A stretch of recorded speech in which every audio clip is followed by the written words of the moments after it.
Students,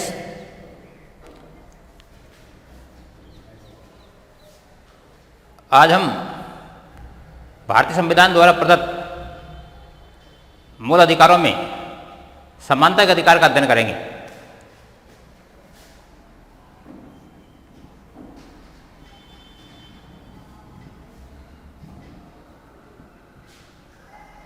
समानता का अधिकार।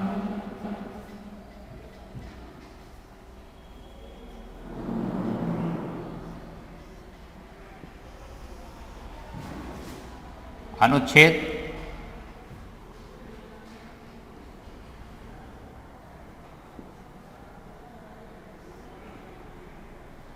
14 से 18। देखिए स्टूडेंट, समानता का अधिकार भारतीय संविधान के अनुच्छेद 14 से लेकर 18 में वर्णित किया गया है। प्रजातंत्र के लिए सबसे महत्वपूर्ण यह है कि सभी नागरिक समान होने चाहिए। शासन जनता का है और यदि सरकार के द्वारा किसी प्रकार का भेदभाव किया जाता है तो प्रजातंत्र का कोई मोल नहीं रह जाता है। इसलिए समानता ज्यादा से ज्यादा स्थापित की जानी चाहिए। विषमताएं कम से कम होनी चाहिए, चाहे वो राजनीतिक क्षेत्र में हो, चाहे आर्थिक क्षेत्र में हो, चाहे सामाजिक क्षेत्र में हो। विषमताएं न्यूनतम होनी चाहिए। कम से कम धर्म, जाति, क्षेत्र, भाषा के आधार पर कोई असमानता न हो। इसलिए समानता के अधिकार को प्रजातंत्र का आधार स्तंभ कहा गया है।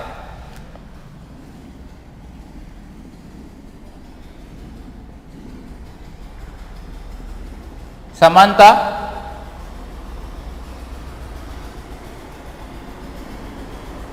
के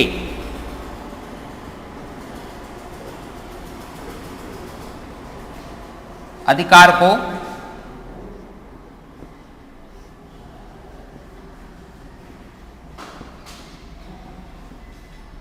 प्रजातंत्र का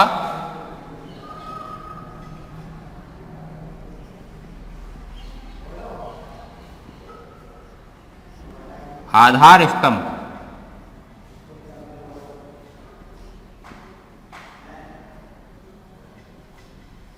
माना है। क्यों माना है?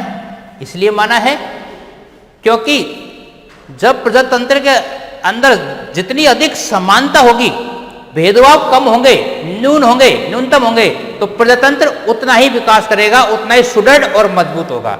और यदि भेदभाव किया जाता है, लोगों को विकास के समान अवसर उपलब्ध नहीं कराए जाते हैं, जाति, धर्म, क्षेत्र के आधार पर भेदभाव किया जाता है, तो नागरिक अपने आप को असहाय समझता है, तो ऐसे शासन का कोई मोल नहीं रह जाता है। इसलिए प्रजातंत्र में सरकार के द्वारा, संविधान के द्वारा इस बात की व्यवस्था की जाती है ज्यादा से ज्यादा कि ज्यादा से ज्यादा समानता स्थापित करें, विषमताएं को हम कम से कम करें।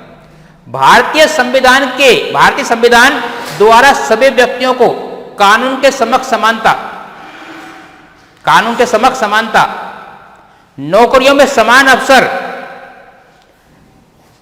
सामाजिक समानता प्रदान करने की कोशिश की गई है। साथ साथ उपाधियों का निषेध किया गया है। अर्थात कहने का मतलब यह है कि संविधान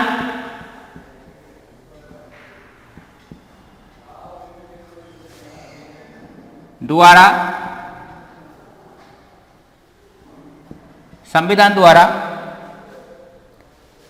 कानून के समक्ष, संविधान द्वारा सभी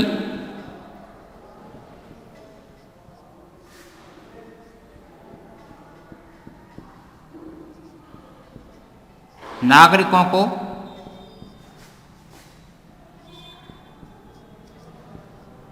कानून के समक्ष समानता व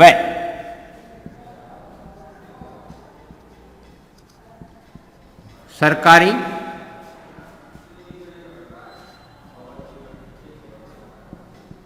नौकरियों में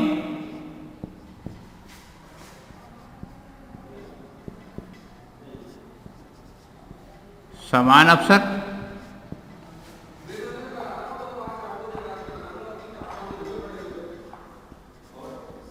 सामाजिक समानता,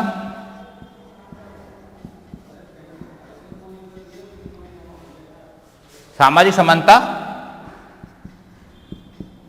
स्थापित की गई है। और यह भी है कि सामाजिक समानता को ज्यादा मजबूत करने के लिए उपाधियों का निषेध किया गया है। उपाधियों का निषेध किया गया है। आगे बढ़ते हैं।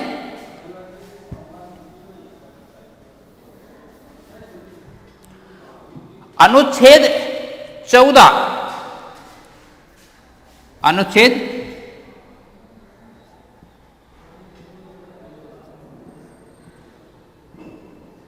14 क्या कहता है? ये कहता है कि कानून के समक्ष समानता,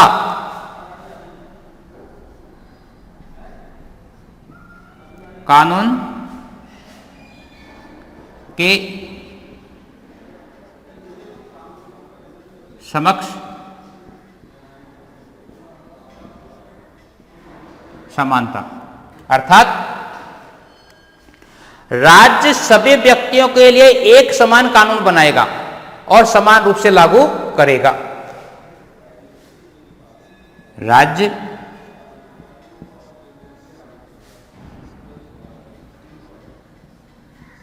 सभी व्यक्तियों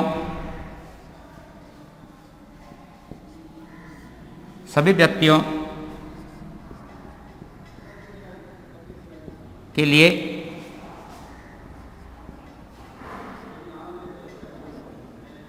समान कानून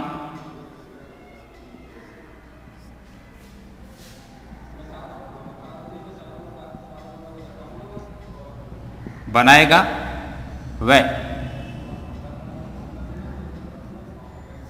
समान रूप से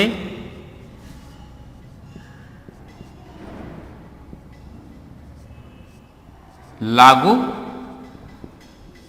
करेगा।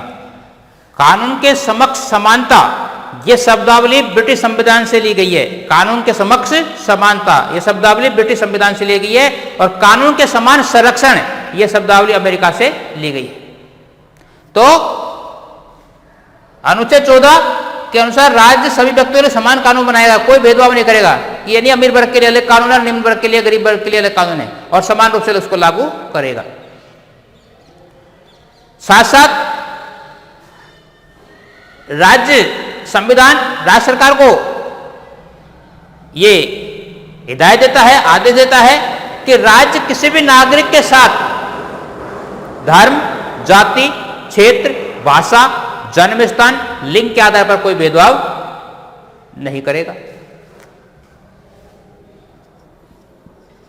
राज्य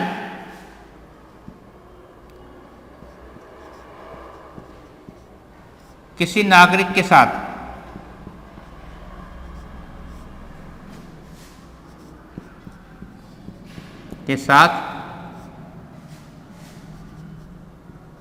धर्म, जाति, लिंग,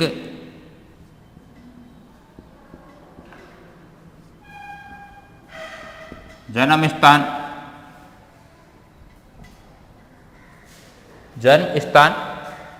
आदि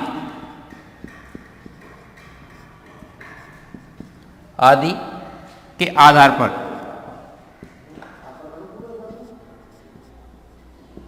भेदभाव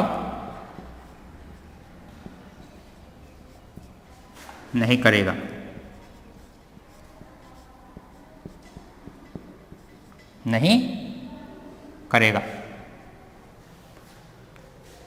यानी कि किसी भी व्यक्ति को सार्वजनिक मनोरंजन के साधन में जाने, होटलों में जाने, एरोप्लेन में यात्रा करने, ट्रेन में यात्रा करने से वंचित नहीं करेगा। किस आधार पर? धर्म, जाति, क्षेत्र, भाषा के आधार पर कोई भेदभाव नहीं किया जाएगा। प्रत्येक व्यक्ति सार्वजनिक कुओं का इस्तेमाल कर सकते हैं, तालाबों का इस्तेमाल कर सकते हैं, आवागमन के साधनों का उपयोग कर सकते हैं बिना किसी भेदभाव के, क्योंकि सबको समानता का अधिकार दिया गया है। यह नहीं है कि अमीर के लिए अलग व्यवस्था और गरीब के लिए अलग व्यवस्था है। ऐसी व्यवस्था भारतीय संविधान में नहीं की गई। सबको समानता अधिकार दिया, कानून की दृष्टि में सब समान है। आगे बढ़ते हैं।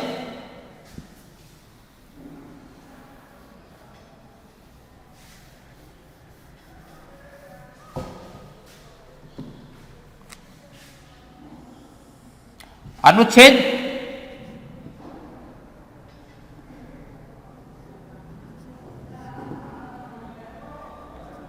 15। अनुच्छेद 15 किसी भी व्यक्ति के साथ धर्म, जाति, क्षेत्र, भाषा के आधार पर कोई भेदभाव नहीं करता है। समान रूप से सभी सार्वजनिक होटल, मनोरंजन, सार्वजनिक हुए आवागमन के साधनों का वो प्रयोग कर सकता है। धर्म, जाति, क्षेत्र, भाषा के आधार पर कोई भेदभाव नहीं किया जाएगा, जो आपको मैं बता चुका हूं। आगे बढ़ते हैं। अनुच्छेद 16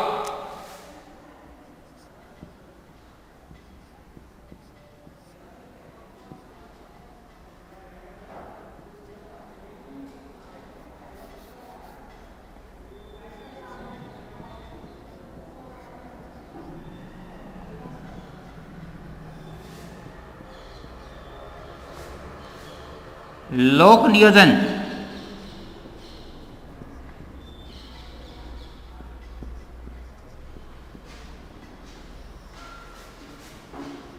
की समानता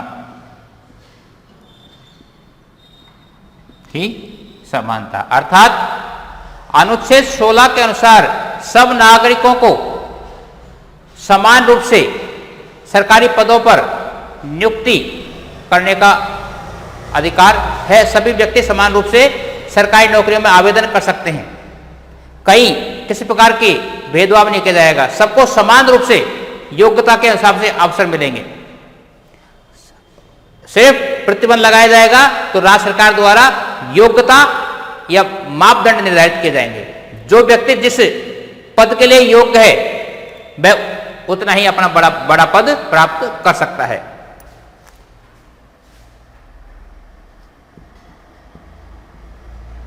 अनुच्छेद 16 के अनुसार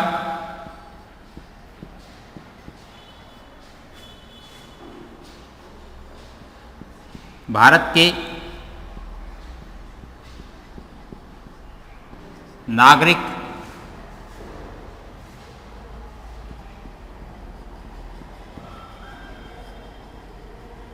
समान रूप से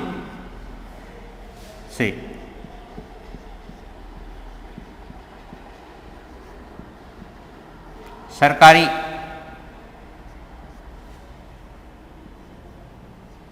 पद प्राप्त कर सकते हैं।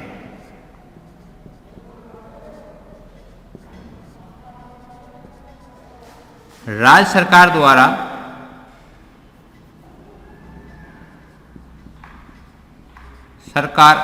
द्वारा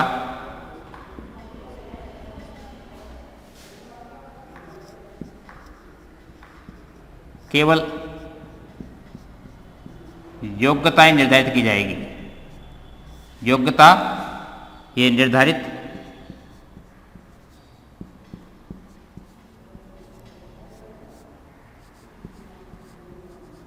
की जाएगी। यानी कि प्रतिबंध है तो केवल योग्यता का है। योग्यता के हिसाब से सरकार जब विज्ञप्ति जारी करती है तो उसमें आप आवेदन कर सकते हैं। कहीं कहीं धर्म, जाति, क्षेत्र, भाषा, जन्म स्थान को लेकर कोई भेदभाव नहीं किया जाएगा। आपसे यह नहीं पूछा जाएगा कि आप किस जाति के हैं, किस धर्म के हैं। केवल आपकी योग्यता आपसे पूछ जाएगी। योग्यता के हिसाब से आप प्रवेश पा सकते हैं, आवेदन भर सकते हैं। यानी कहने मतलब ये कि सबको समान रूप से विकास के अवसर प्राप्त होंगे। योग्यता के हिसाब से सबको समान रूप से अवसर प्राप्त होंगे, कहीं कोई भेदभाव नहीं किया जाएगा।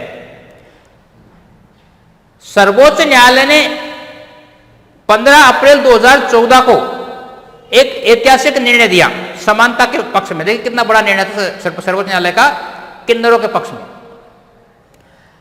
हमारे यहां पर 2 लिंग, स्त्रीलिंग और पुल्लिंग, तीसरा लिंग सर्वोच्च न्यायालय के अनुसार अब किन्नरों का बनाया गया और उनको सामाजिक रूप से पिछड़े और आर्थिक रूप से पिछड़े मानते हुए उन्हें सरकारी नौकरियों में विशेष रूप से आरक्षण देने की बात कही है ताकि अधिक से अधिक समानता स्थापित हो सके। यह भी एक ऐतिहासिक निर्णय सर्वोच्च न्यायालय का। आगे बढ़ते हैं।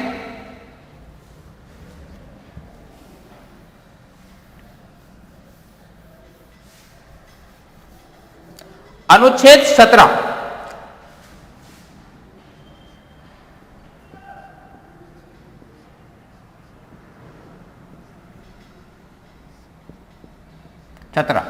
अस्पृश्यता निषेध। क्या? अस्पृश्यता का निषेध किया गया है।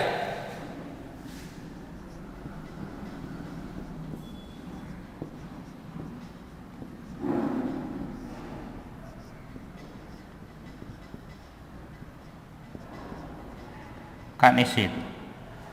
देखिए स्टूडेंट, सामाजिक समानता को पूर्णता प्राप्त देने के लिए सबसे बड़ी आवश्यकता यह है कि समाज में छुआछूत, अस्पृश्यता जैसे शब्द नहीं होने चाहिए, जैसी व्यवस्था नहीं होनी चाहिए। अतः भारतीय संविधान में अनुच्छेद 17 के तहत अस्पृश्यता को निषेध किया गया है और यह कहा गया है कि अस्पृश्यता का अंत किया जाता है और किसी भी आचरण से दंडनीय अपराध होगा। यदि किसी ने अस्पृश्यता, छुआछूत जैसी चीजों को लागू करने की कोशिश की, समाज में अपनाने की कोशिश की, तो वो दंडनीय अपराध घोषित किया गया है। हिंदू समाज में अस्पृश्यता के विष को समाप्त करने के लिए 1955 में संसद द्वारा अस्पृश्यता अपराध अधिनियम पारित किया गया।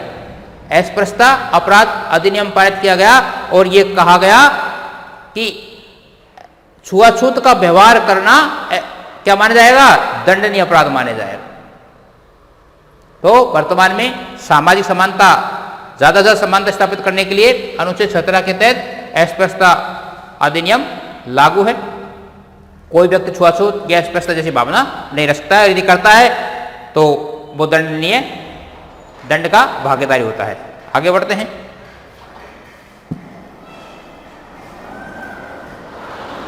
अनुच्छेद 18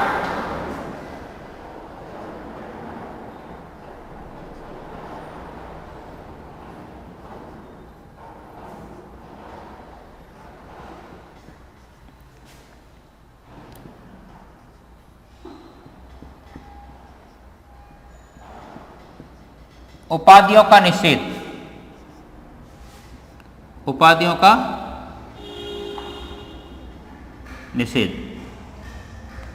देखिए स्टूडेंट, ब्रिटिश शासन काल में उपाधियां संपत्ति के आधार पर प्रदान की जाती थी, जिसके कारण समाज में सामाजिक भेदभाव उत्पन्न किया जाता था।